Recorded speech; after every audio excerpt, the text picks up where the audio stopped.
And Mr. McNamara was an asshole. And one weekend, he and his wife decided to leave town, which you should never do if you're an asshole. And Jake McNamara decided to throw a party at the teacher's house. Hooray! And everyone around town heard about it, and we all got up individually and thought, okay, let's go over there and destroy the place. I walked into this party, everyone I had ever met was there, and everyone was drinking like it was the end of the world. People were drinking like it was the Civil War and a doctor was coming to saw our legs off. It was totally unsupervised. We were like dogs without horses. We were running wild.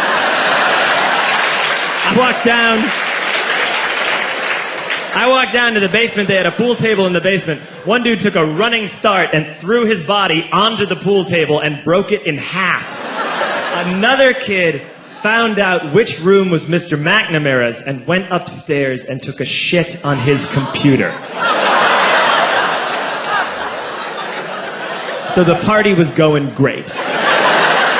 I'm standing in the basement and I'm holding a red cup. You've seen movies. And I'm standing there and I'm holding a red cup and I'm starting to black out. And I guess someone said like, something, something, police. And in a brilliant moment of word association, I yelled, fuck the police! Fuck the police! And everyone else joined in. 100 drunk white children yelling, fuck the police. With the confidence of guys who have like already been to jail and aren't afraid of it anymore. You know, that like, I serve my nickel, you come and take me confidence. But white children. The reason someone had said something, something police was because the police were there. So a Chicago police officer walked down the stairs and got to the bottom in the basement and looked out over a sea of drunk toddlers yelling, fuck the police, in his face. And he was almost impressed. He was like, wow. And then he leaned into his walkie-talkie and went, get the paddy wagon. And my friend John, who is now a father, this man now has a baby, he grabbed a 40, smashed it on the ground, and yelled, scatter! And everyone ran in a different direction. We all ran in different directions. It was like that scene in Ratatouille when the humans come in the kitchen and all the rats go in different ways. We all ran in different directions. I ran into the laundry room and I jumped up on the washing machine and I crawled out through a window into the backyard, and now I'm running through the backyard and there was this big chain link fence and I thought, I've never climbed a fence that high before. And then I woke up at home.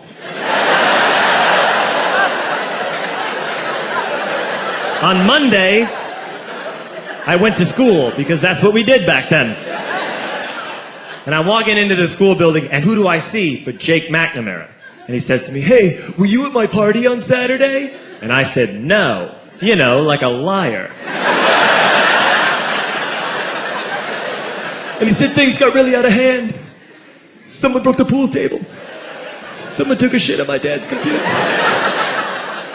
But the worst thing, he says, the worst thing is that someone stole these old antique photos of my grandmother, and my parents are freaking out about it. And I had that thought that only blackout drunks and Steve Urkel can have.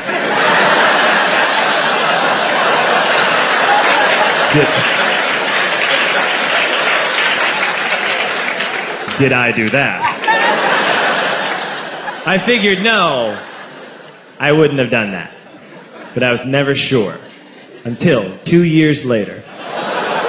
Relax.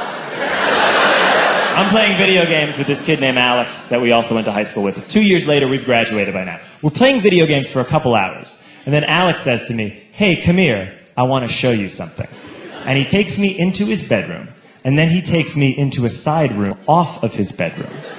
Never a good thing to have.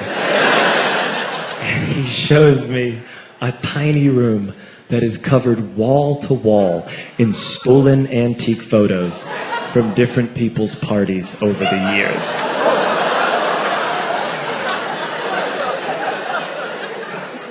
And I said, why?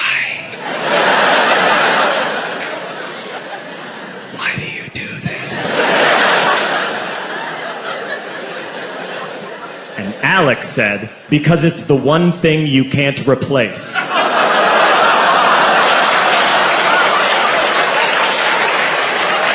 That's the end of that story, but how fucked up is that, right? That's crazy. So I don't drink anymore.